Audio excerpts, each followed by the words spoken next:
अस्सलाम वालेकुम। दहशतगर्दी एक ऐसा नासूर है जिसने न सिर्फ पाकिस्तान को बल्कि पूरी दुनिया को अपने महवर के अंदर रखा हुआ है और पूरी दुनिया इससे परेशान है। और कई जगहों पे ये बहुत ज़्यादा इसका सर उठा हुआ है और कई जगहों पे ये आहिस्ता आहिस्ता सर उठा रही है। पाकिस्तान के अंदर एक अजीब हालात हैं। कभी 2 साल पहले कहते हैं कि दाइश का वजूद नहीं है पाकिस्तान में, आज कहते हैं कि दाइश पाकिस्तान में है। दाइश मुख्तलिफ हमलों की ज़िम्मेदारियाँ भी कबूल कर रही है और फिर सडनली पता चलता है कि टीटीपी भी गायब हो गई है, अलकायदा भी जो है वो ख़त्म हो गई है, ज़रब अज़ब ने उसको मार दिया। तो फिर ये दाइश कहाँ से सर उठा रही है? ये दाइश है क्या? ये कब और कैसे और कहाँ बनी? दाइश एक बहुत ही इसका अमल जो है वजूद में आने का वो एक बहुत ही सिस्टमेटिक है। और अगर मैं ये कहूँ कि ये ख़ास फंडिंग, ख़ास ट्रेनिंग और ख़ास एक माइंडसेट के साथ वजूद में आई है तो ये गलत नहीं होगा। लेकिन अगर आप ये देखें कि दाइश ने सबसे पहले क्या करना शुरू किया, क्योंकि हम आपस में हमारे बटे हुए हैं, मुसलमान जितने भी हैं वो आपस में मुख्तलिफ नज़रों से एक दूसरे को देखते हैं। तो सबसे पहले इन्होंने टारगेट करना शुरू किया इराक़ के अंदर।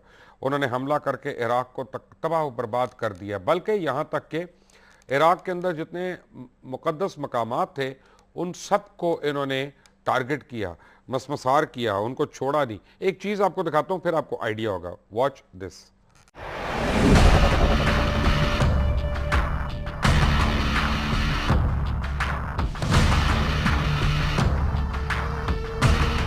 देखने वालों ने इब्तिदा में देखा कि इराक की सरहदों पर अचानक एक ग्रुप नमूदार हुआ जिसने पूरी आबादी को असलहे के जोर पर यरगमाल बना लिया। उनमें से जिसका अकीदा उनको नहीं पसंद आया उसको गोलियों से भून दिया। उसका दायरा अमल इराक से शाम तक जा पहुंचा और फिर शाम और इराक में दाइश का निशाना बने वो इस्लामी मराकज़ जहां से मुसलमान सदियों से दीन सीख और समझ रहे थे।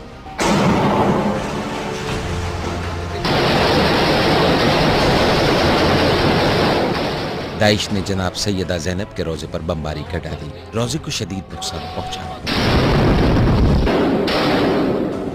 इसके बाद आशिक रसूल सैयदना उवैस करनी के मज़ार को बमों से उड़ा दिया।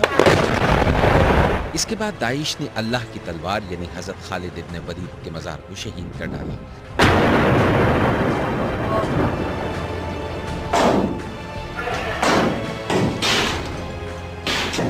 सिलसिला यहाँ रुका नहीं।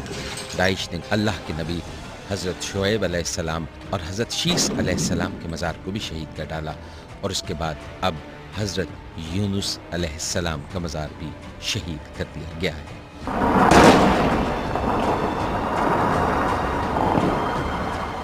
दाइश को पैसा कौन देता है?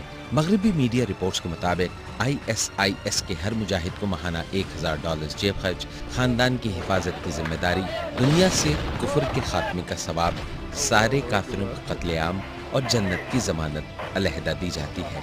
स्याह कपड़े पहनकर बैरूनी डॉलर्स की इमदाद पर स्विस रोलेक्स की चमक में दाइश उस तारीख को दफन करने की कोशिश कर रही है जिसकी हिफाजत की जिम्मेदारी परवरदिगार ने ले रखी है।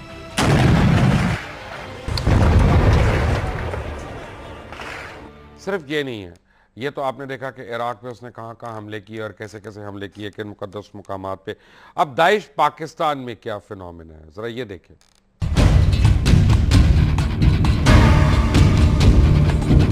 9 जुलाई 2014 को बरतानवी अखबार टेलीग्राफ की रिपोर्ट के मुताबिक कराची की एक गैर मारूफ दहशतगर्द तंजीम तहरीक खिलाफत ने कराची में हुए कुछ हमलों की जिम्मेदारी कबूल की।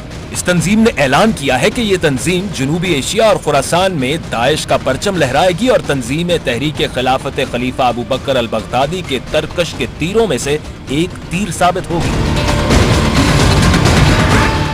अक्टूबर 2014 में खैबर पख्तूनख्वा के चंद इलाकों में दाइश के पम्फलेट्स बांटे गए, जबकि नवंबर में तहरीक तालिबान पाकिस्तान के 5 कमांडरों ने दाइश में शमूलियत का ऐलान किया। नवंबर के ही महीने में कौमी इंसदाद दहशतगर्दी एजेंसी ने दाइश की पाकिस्तान आमद से सिक्योरिटी एजेंसीज को खबरदार भी किया। 2014 से 15 में लाहौर और कराची समेत बहुत से शहरों में दाइश के हक में वॉल चॉकिंग और लिटरेचर की तकसीम की खबरें मुतवातर आती रहीं। 2015 में ही लाल मस्जिद और जामिया हिफ्सा की एक मुबैना वीडियो सामने आई, जिसमें जामिया हिफ्सा की नकाब पोश खातीन अबू बकर अल बगदादी के हक में नारे और दाइश का परचम लहराती नजर आईं।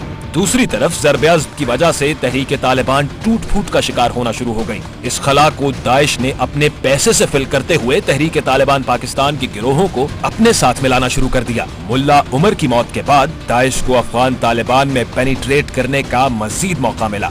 तहरीक तालिबान पाकिस्तान एक तकफीरी गिरोह है जिसका मकसद गैर मुस्लिमों से जंग के अलावा तमाम मुसलमानों से भी जंग है।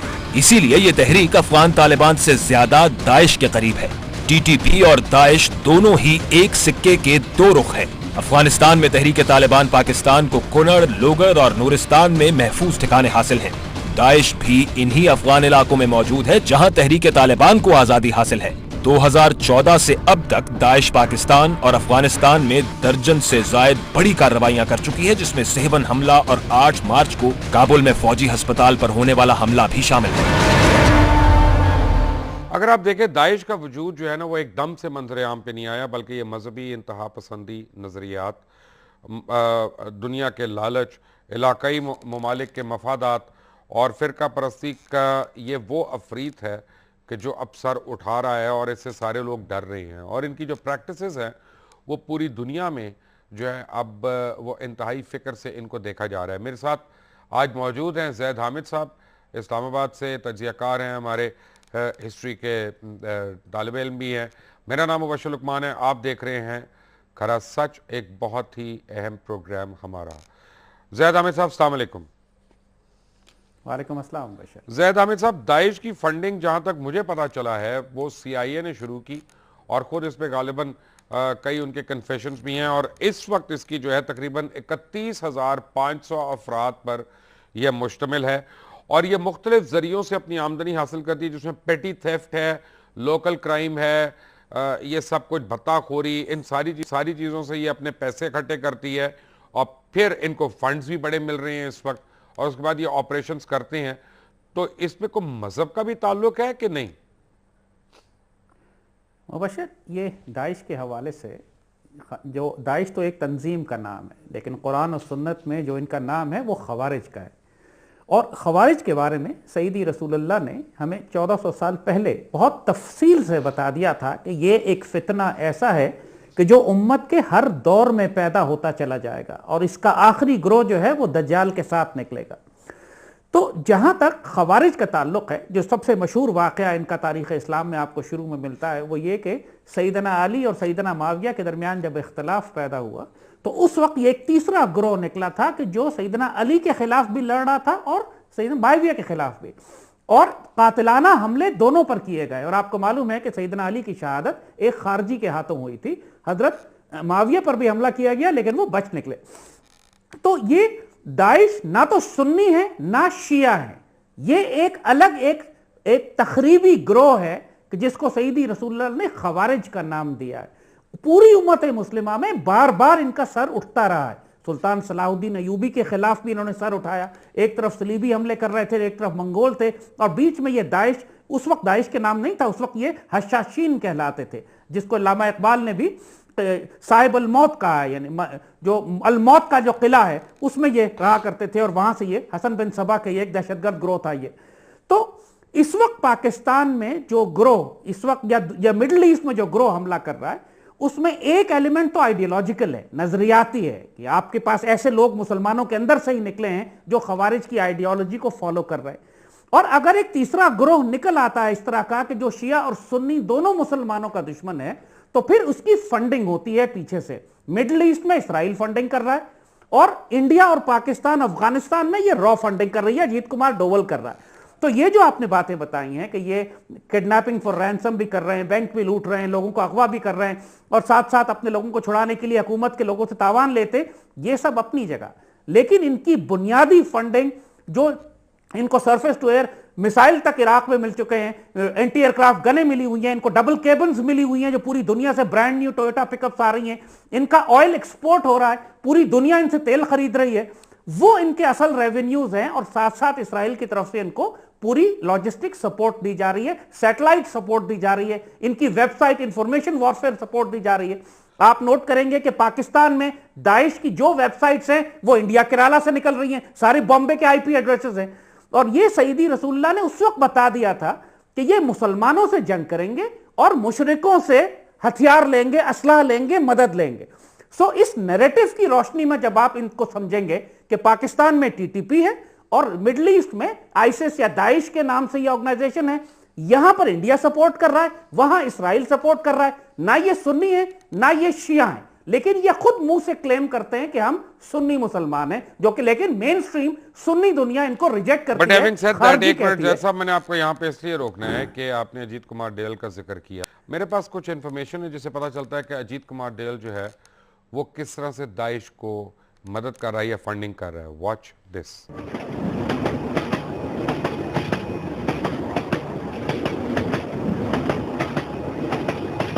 एक आलमी दहशतगर्द दोबारा सर उठा रहा है।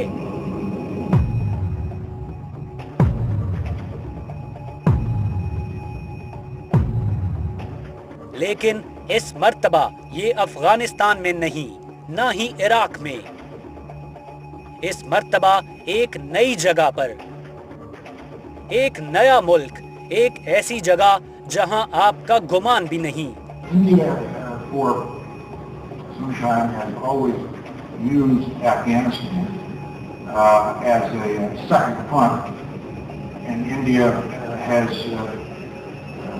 over the years financed problems for Pakistan on that side of the border, and you can carry that into many dimensions. जुनूबी एशिया में दहशत फैलाने वाला ये शख्स कहलाता है अजीत कुमार डोवल। एक साबिक पुलिस ऑफिसर, एक साबिक माहिर जासूस। ये शख्स एक ऐसे खित्ते को गैर मुस्तहकम करना चाहता है जिसमें दुनिया की 3 बड़ी एटमी ताकतें हैं। 90 की इब्तिदाई दिहाई से डोवल भारत के अंदर और बाहर शरपसंद कार्रवाइयां प्लान करता रहा है। 90 की दिहाई में दरगाह हजरत बल का मकबूजा कश्मीर का वाकया डोवल को अपने करियर की बुलंदी तक ले आया।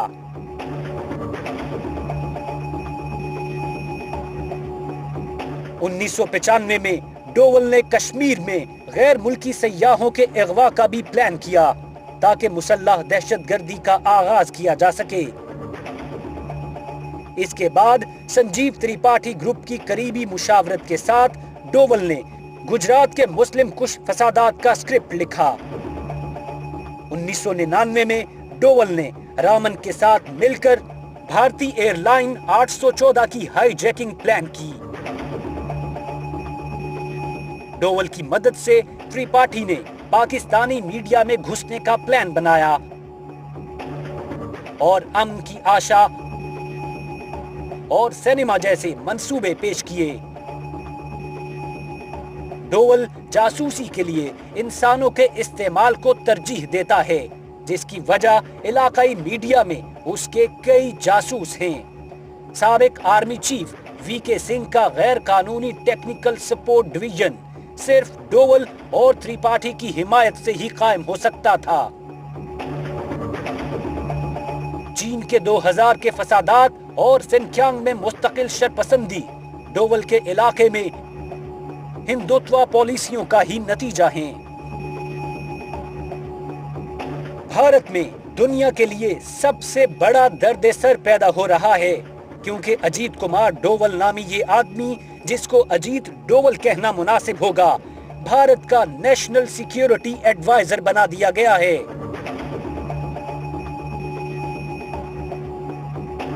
अगर ऐसे शख्स को हसास तरीन मालूमात तक रसाई हो तो जनूबी एशिया गैर मुस्तहकम होने के रास्ते पर गामजन हो जाएगा। डोवल का सिलेक्टर और बॉस वजीर आजम नरेंद्र मोदी है, जो कि न सिर्फ खित्ते के लिए बल्कि पूरी दुनिया के लिए खतरा है। पाकिस्तान और भारत के दरमियान एटमी इश्तियाल की ये वजह, जिसमें एटम बमों के बटन हिंदुत्व के दहशतगर्दों के हाथों में हों, इस मुहज्जब दुनिया के लिए खतरा है जो पहले ही रातों की नींद खो चुकी है, क्योंकि आलमी अमन व अमान की सूरत हाल बिगड़ती जा रही है। ज़ैद अहमद साहब, आपकी बात पे मुझे ज़रा सा एक यानी क्वेश्चन मार्क है, एक सवालिया निशान है। अगर आप इजाज़त दें तो मैं आपको ज़रा तफसील से बताऊं कि 2017 में 17 जनवरी 2017 को दो भाई जो थे उनको सऊदी हुकूमत ने, सऊदी बादशाह ने गिरफ़्तार किया और कहा यह गया कि ये सलफ़ी हजरात हैं।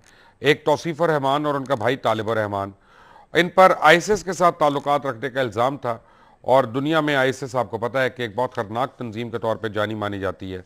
ये दहशतगर्द जमात जो है शाम, इराक, यमन और दुनिया के मुख्तलिफ इलाकों में भरपूर तरीके से मौजूद है। तौसीफ़ रहमान के चार साथियों को सऊदी हुकूमत ने गिरफ़्तार किया, जिनमें दो का ताल्लुक पाकिस्तान में भी एक जमात से है।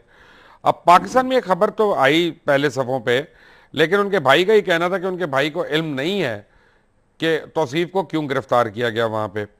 ये वैसे तो मौसूफ जो हैं अपनी नफरत अंगेज़ तकारीर के बायस पूरी दुनिया में जाने पहचाने जाते हैं और इनकी तकारीर ने मुसलमानों के दिल भी बहरहाल दुखाए, काफ़ी दुखाए। सवाल ये पैदा होता है कि सऊदी अरेबिया के ऊपर हमेशा ये इल्ज़ामात लगते रहे हैं कि जी ये फंडिंग करते हैं। खुद हिलरी क्लिंटन ने यह बात कही, मैं किसी और की बात नहीं कर रहा, हिलरी क्लिंटन ने यह बात की, उसका तस्करा किया। तो यहां पे जब ये सलफी वहां पे गए तो इनको क्यों गिरफ्तार किया गया? देखिए, एक बात मुबशिर, ये बात बड़े गौर से समझने की है कि हमारी मुसलमान दुनिया में चूंकि हर राय फिरका वाराना बुनियादों पर होती है तो उसमें सच कहीं दब जाता है और एक न्यूट्रल मुसलमान की हैसियत से वाज़ेह और साफ बात करने वाले थोड़े लोग हैं। बात यह है कि आईसिस के या दाइश के या खवारिज के दो एक्सेस हैं। एक इनका आइडियोलॉजिकल एक्सेस है, एक इनका नजरिया, इनका मसलक है, एक सेक्ट है, और दूसरा इनकी फाइनेंशियल मिलिट्री बैकिंग है कि जो इनको पीछे से गैर, जो हमने बताया कि इसराइल से और एक तरफ से इंडिया से मिल रही है।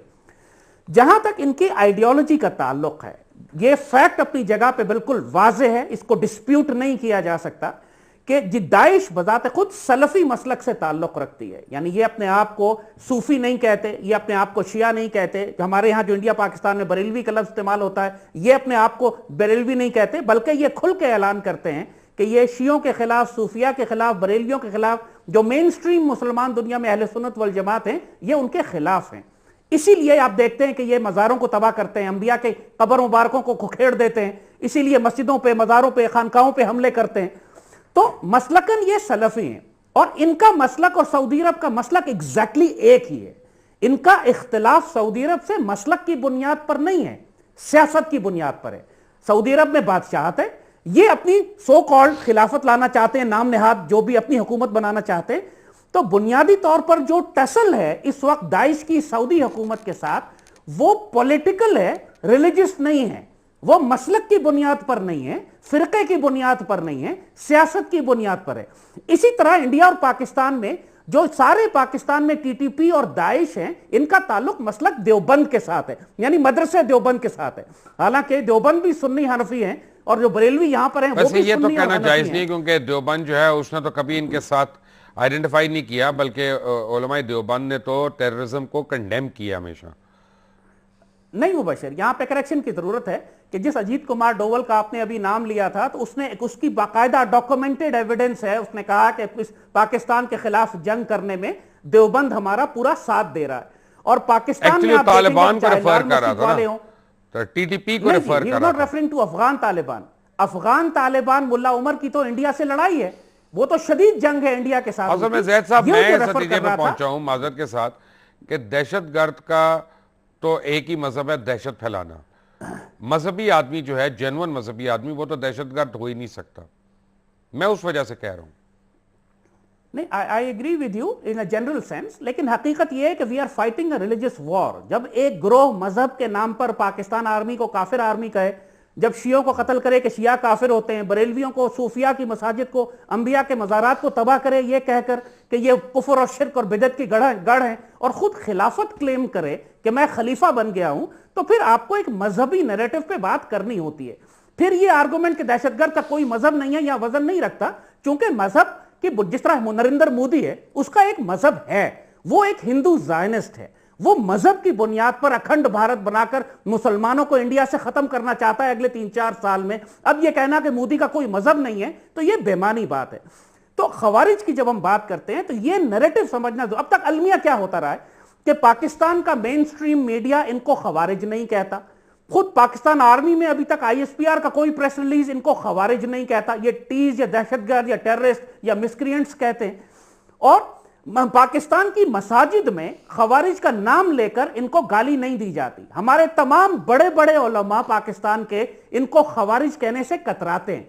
और जो मेन स्ट्रीम पॉलिटिकल पार्टीज में सो कॉल्ड उलमा है, फजलुर रहमान है, समीउल हक है या ताहिर अशरफी, मुफ्ती नईम, इन सारों का नाम ले, ये सारे खुद खवारिज के साथी हैं।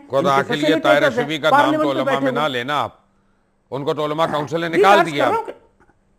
देखिए उलमा तो फजलुर रहमान भी नहीं है ना, ये सारे जो लाल मस्जिद का मौलवी कौन सा उलमा में शामिल। चले मैं आता हूं इसमें, एक छोटी सी ब्रेक के बाद आना है मैंने, लेकिन जब एक बात आऊंगा तो मैं आपको बताऊंगा कि तहरीक तालिबान जो है वो किस तरह से फंडिंग कर रही है दाइश की। एक ब्रेक के बाद, ठीक है ब्रेक।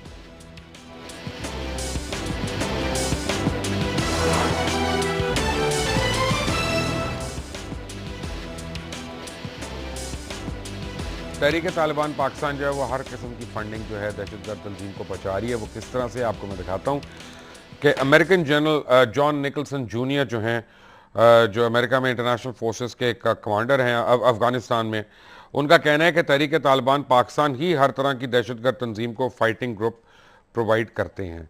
इनके मुताबिक तहरीक तालिबान और करज़ई एजेंसी जो है उसके अस्करियत पसंदों ने एक नई दहशतगर्द जमात में शमूलियत अख्तियार की है जिसका नाम आईसिस यानी इस्लामिक स्टेट है। और जनरल साहब इस बात पे मुत्तफिक हैं कि पाकिस्तान की चीन और रूस से बढ़ते हुए ताल्लुकात अब अमेरिका के लिए तशवीशनाक हैं। अमेरिकन जनरल ने अमेरिकन सेनेट की आर्म्ड सर्विसेज कमेटी के सामने पेश होकर अफगानिस्तान की हालिया सूरत हाल बताते हुए कहा कि आईसिस अफगानिस्तान की स्टेट खुरासान में मौजूद है और जो कि पाकिस्तान और अफगानिस्तान में पहले से मौजूद दहशतगर्द तंजीमों से इकट्ठा हुए हैं, जिसमें तहरीक तालिबान के लोग ज़्यादा हैं। उनका कहना है कि पाकिस्तानी तालिबान की बहुत बड़ी तादाद जो है वो आईसिस में शामिल हो चुकी है। सवाल ये पैदा होता है जैद हामिद कि अगर टीटीपी ही दाइश बन रही है और तालिबान ही दाइश में आ रहे हैं, शमूलियत ले रहे हैं, तो दो मुख्तलिफ नाम क्यों? एक ही नाम काफ़ी नहीं था? ये बहुत इंपॉर्टेंट बात है, जो बहुत से लोग इस पे कंफ्यूज हो रहे हैं। बात यह हो रही है कि टीटीपी एक लोकल दहशतगर्द तंजीम थी जो सिर्फ पाकिस्तान के खिलाफ जंग कर रही थी। दाइश इस ज्यादा बड़ा ब्रांड नेम है। और जब इंडिया ने, अजीत कुमार डोवल ने यह देखा कि अमेरिकन अफगानिस्तान से निकलने की बात कर रहे हैं, तो अमेरिकन को एक ल्यूर करके, फंदा लगा के दोबारा इस खित्ते में बुलाने के लिए यह जरूरी था कि यह साबित किया जाए कि पाकिस्तान अफगानिस्तान के इलाकों में टीटीपी नहीं दाइश मौजूद है, ताकि अमेरिकन पब्लिक को भी यह बेचा जा सके कि हम आईसिस के खिलाफ ऑपरेशंस कर रहे हैं। यह सिर्फ एक परसेप्शन मैनेजमेंट है, साइकोलॉजिकल ऑपरेशन है, एक इंफॉर्मेशन वॉर है, प्रोपेगेंडा वॉर है कि उसी दहशतगर्द ग्रोह को जिसका नाम पहले टीटीपी था, चूंकि आइडियोलॉजिकली टीटीपी और दाइश दोनों खवारिज हैं, दोनों वही आइडियोलॉजी रखते हैं कि जो पहले से टीटीपी की थी, लिहाजा आइडियोलॉजिकली तो आपको कोई नया जहन तैयार नहीं करना, आपको सिर्फ उसको नया नाम देके रीब्रांडिंग करनी है। जैसे कि ये बात अमेरिकन जनरल ने कही, और ये बात हमें सालों से मालूम है कि अगर दाइश का नाम अफगानिस्तान में लिया जाता है तो वो सिर्फ टीटीपी का दूसरा नाम है। अफगान तालिबान की दाइश के साथ जो सो कॉल्ड नया दाइश ग्रुप अफगानिस्तान में बन रहा है, अफगान तालिबान की उससे शदीद जंग है। ये देखिए, अफगान मेंटालिटी को समझिएगा। कभी भी कोई अफगान इराक में बैठे हुए किसी अननोन आदमी के हाथ पर बैत नहीं करेगा। कभी भी कोई अफगान किसी ऐसे आदमी के साथ अपने आप को मंसूब नहीं करेगा, मुंसलिक नहीं करेगा जिसको वो जानता ही ना हो, जिसको देखा ही ना हो, जो उसके दरमियान घूमता फिरता ना हो। सो ये अफगान नैरेटिव है ही नहीं कि अफगानिस्तान से कोई आदमी उठकर कहे कि मैं अबू बकर बगदादी, जो कि वैसे ही मोसाद का एजेंट है, जॉन इलियट, मैं उसके हाथ पर बैत करता हूं। It's not possible. ये सिर्फ एक ड्रामा क्रिएट किया जा रहा है। असल में मुल्ला फजलुल्लाह के, बैतुल्लाह मसूद, हकीमुल्लाह मसूद के बच्चे कुचे रेमनेंट्स, वो टीटीपी के खवारिज एलिमेंट्स के जिनको दारुल देवबंद इंडिया की सपोर्ट हासिल है, अजीत कुमार डोवल अब उनको रीब्रांडिंग कर रहा है और वो उसमें कामयाब हुए हैं। किसके उनको क्या फायदा है जी? बात कहा है क्योंकि दाइश का एम्बेड तो ज्यादा मिडिल ईस्ट में है। नहीं, देखिए बात यह है कि इनको अमेरिकन को यहां ड्रॉ करना है। ट्रंप ने यह बात कही है कि अब मैं पाकिस्तान अफगानिस्तान रीजन पे दाइश के खिलाफ ऑपरेशंस करूंगा। वो दोबारा फौजें भेज रहे हैं अफगानिस्तान में। जब अमेरिकन प्रेजेंस रहेगी अफगानिस्तान में, तो उसके नीचे इंडिया को काम करना आसान है, क्योंकि अगर अमेरिकन निकल जाते आर हैं, यू और टेलिंग खाली मी कि काबुल इंडियंस regime जो हैं वो अमेरिकन के लिए काम कर रहे हैं और साथ में दाइश भी? जी दैट इज करेक्ट, 110% करेक्ट। इस वक्त अमेरिकन इंडियन नेक्सस है जो काबुल रजीम के जरिए काबुल की टेरिटरी लैंड इस्तेमाल करके पाकिस्तान के खिलाफ एक कॉमन बैटल फ्रंट बनाया हुआ है। डोनाल्ड ट्रंप इंडिया का इत्तेहादी है, पाकिस्तान का नहीं है। वो मुसलमानों को अमेरिका से निकालना चाहता है, इंडियंस को नहीं निकालना चाहता, उसकी अलायंसेस हैं।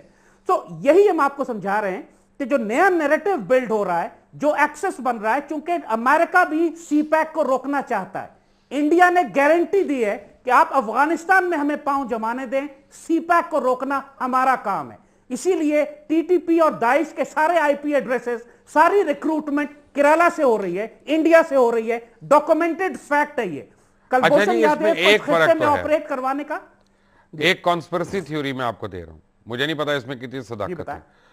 कॉन्स्पिरेसी थ्योरी ये है कि जो मुझे अक्सर लोगों ने बताया है, जो मुफक्किरीन हैं, कि तालिबान जो हैं उनके अंदर आईएसआई पाकिस्तान के बड़े इनरोड्स हो गए और उन्होंने तालिबान को कंट्रोल करना शुरू कर दिया, और बहुत से धड़े जो हैं तालिबान के वो इस बात को मानना शुरू हो गए कि पाकिस्तान उनका दुश्मन नहीं है, उनका दुश्मन कोई और है।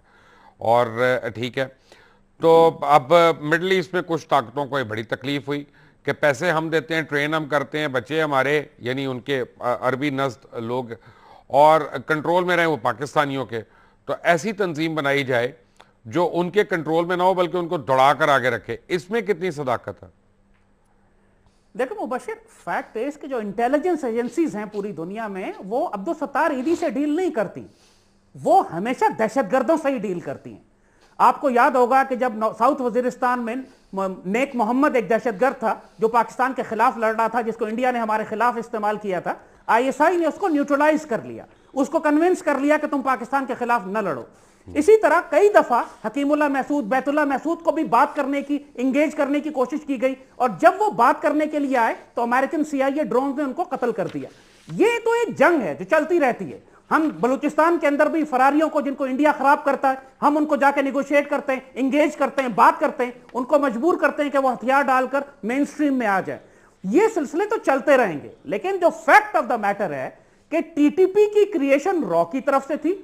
रॉ अब टीटीपी को रीब्रांड कर रही है दाइश के नाम से, ताकि दुनिया को बताए कि ये खित्ते में दाइश है, और ट्रंप के लिए आसान हो जाए मजीद फौजें अफगानिस्तान को भेजना और पाकिस्तान के बॉर्डर इलाके को बम करना। और जितनी प्रेजेंस इंडिया की अफगानिस्तान में रहेगी, उतना ही पाकिस्तान में सीपैक और पाकिस्तान में होने वाली दहशतगर्दी हमेशा जारी रहेगी, सीपैक को खतरा रहेगा। तो ये नेक्सस तो अंडरस्टैंडेबल है। चाइना को भी रोका जा सकता है, पाकिस्तान को डिस्टेबलाइज किया जा सकता है, दुनिया को यह बताया जा सकता है कि इस्लाम एक दहशतगर्द मजहब है, और इन खवारिज को इस्तेमाल करके, जिस तरह इन्होंने इराक और सीरिया को डिमोलिश किया है, एक इस्राएली फौजी नहीं मरा और बड़े बड़े मुसलमान मुल्क खंडर बन गए। इसी तरह एक इंडियन फौजी नहीं मरा और पूरा पाकिस्तान में 1 लाख से ज्यादा पाकिस्तानी शहीद हो चुके हैं। इससे बेहतर स्ट्रैटेजी तो हो ही कोई नहीं सकती थी। और जब आपको खवारिज जैसी मेंटालिटी और आइडियोलॉजी के लोग लोकली मिल जाते हैं, फजलुर रहमान मिल जाता है, समीउल हक मिल जाता है, आपको मुफ्ती ये तो अब हम कह नहीं सकते ना जी, वो है, पाकिस्तान की पॉलिटिकल मेन स्ट्रीम का भी हिस्सा है, तो उनके ऊपर ऐसे इल्जामात लगाना जो है वो भी है ना यार। आपको मैं दिखाता हूँ, एक चीज दिखाता हूँ आपको दाइश की फंडिंग के मुतालिक। ये जरा देखते पे दिखाता हूँ आपको मैं दाइश की फंडिंग के मुतालिक। सीआईए के अंदाजे के मुताबिक 2014 में दाइश से वाबस्ता अफराद की तादाद इराक और शाम में 20,000 से 31,500 तक पहुँच गई। अब दाइश अपनी कार्रवाइयों के लिए मुख्तलिफ ज़राए से आमदनी हासिल करती है। इसकी आमदनी का सबसे बड़ा ज़रिया उर्दन, सऊदी अरेबिया और दीगर अमीर अरब ममालिक से होता है। इसके अलावा दाइश जो है अगवा, लूट मार, स्मगलिंग और जराइम के ज़रिए पैसा इकट्ठा करती है। एक रिपोर्ट के मुताबिक तुर्की समेत कई ममालिक को दाइश जो है शाम और इराक में अपने मफतूआ इलाकों से उन्होंने निकाला और क्रूड ऑयल भी बेचती है, जिससे एक अंदाजे के मुताबिक दाइश जो है $50 मिलियन हर माह इकट्ठे कर रही है। अब सवाल ये पैदा होता है कि उर्दगान जो अपने आप को इतना डेमोक्रेटिक आदमी समझते हैं और डेमोक्रेटिकली इलेक्टेड लीडर समझते हैं, लेकिन टर्की जो है वो तो एक फंडिंग फैक्ट्री बन गई है दाइश की बहुत ज़्यादा। बल्कि इराक जब कहता है कि हमने दाइश का पीछा करना है तो टर्की उनको वार्न करता है, खबरदार हमारे बॉर्डर की तरफ नहीं आना, तुमने यहाँ पे पीछा नहीं करना, इनको यहाँ पे किसी को नहीं मारना। तो ये क्या बात है कि हमारे अपने इस्लामी ममालिक क्यों एक दहशतगर्द तंजीम की पुष्पनाई कर रहे हैं? तो बशीर इस पर हम बड़ी बात क्लियर कर दें कि ये टर्की के बारे में बहुत ज्यादा गलतफहमी है, डिसइंफॉर्मेशन फैलाई गई है कि टर्की दाइश को सपोर्ट कर रहा है। टर्की दाइश को बिल्कुल नहीं सपोर्ट कर रहा, किसी सूरत में नहीं कर रहा। और अभी मूसल की लड़ाई में टर्की ने बाकायदा दाइश के खिलाफ ऑपरेशंस किए हैं। इन्होंने इराक में, सीरिया में बाकायदा ऑपरेशंस किए हैं ताकि दाइश को अपनी सरहदों से 20-30 मील ब्रीडिंग ग्राउंड तो रहा है ना जी उनका, जो वेस्टर्न ममालिक से भी लोग जाते हैं, टर्की से ही जा रहे हैं ना वहां पे। जिस तरह पाकिस्तान, अफगानिस्तान जाने के लिए हजारों लोग पाकिस्तान से रूट निकाला करते थे, आज भी जो दहशतगर्द अफगानिस्तान बहुत सारे गए, नेटो की सप्लाईज भी पाकिस्तान से ही जाती हैं। हो क्या रहा है कि दाइश के अंदर बहुत ज्यादा रिक्रूटमेंट है यूरोपियन कंट्रीज की। यूरोप और अमेरिका से बहुत बड़ी तादाद में लोग दाइश में जा रहे हैं। जब यूरोपियन पासपोर्ट वाले टर्की में आते हैं तो टर्की उनको नहीं रोकता, बिकॉज वो कोई यूरोपियन यूनियन का सिटीजन है, ब्रिटिश है, अमेरिकन है, यूरोपियन है। तो उनको, अब वो लोग अगर बॉर्डर क्रॉस करके, क्योंकि वहां पे लाखों रेफ्यूजी, जिस तरह अफगान बॉर्डर पाकिस्तान बॉर्डर है, इस वक्त शाम का और टर्की का बॉर्डर भी ऐसा ही है, लाखों रेफ्यूजीज आ रहे हैं और जा रहे हैं। तो जब उसमें कुछ लोग क्रॉस कर जाते हैं तो उसमें टर्की रिस्पॉन्सिबल नहीं है। और जहां तक ऑयल का ताल्लुक है, ये ऑयल एक्सपोर्ट सारी इजरायली कंपनीज खरीद रही हैं, टर्की नहीं खरीद रहा। ये कुर्दिस्तान के रास्ते एक्सपोर्ट हो रही है। बेच तो हम ही रहे हैं ना जैद साहब, सऊदी अरेबिया ही बेच रहा है ना जी। नहीं, सऊदी अरेबिया नहीं बेच रहा, ये दाइश बेच रहा है इस्राएली कंपनियों को जो कुर्दिस्तान में मौजूद हैं, और उनके रास्ते ये दुनिया में एक्सपोर्ट हो रही हैं। और सऊदी अरेबिया फंडिंग कर रहा है, फाइनेंसिंग कर रहा है। इसने बहुत सारे मिलिटेंट्स भेजे हैं शाम में बशारुल असद की रेजिम के खिलाफ, और बाकायदा पाराचिनार से भी रिक्रूटमेंट हो रही है। ईरान रिक्रूटमेंट कर रहा है पाराचिनार से, ये लोग रिक्रूटमेंट कर रहे हैं टीटीपी के लोगों को। और हमारे ही पश्तून जाके सीरिया में एक दूसरे के खिलाफ लड़ रहे हैं, एक शिया एक सुन्नी। तो चले मैं आता हूं इस पे, आता हूं। ये अब हार्डकोर डिस्कशन है। जैद आमिर मेरे साथ ही, एक ब्रेक के बाद। Take a break.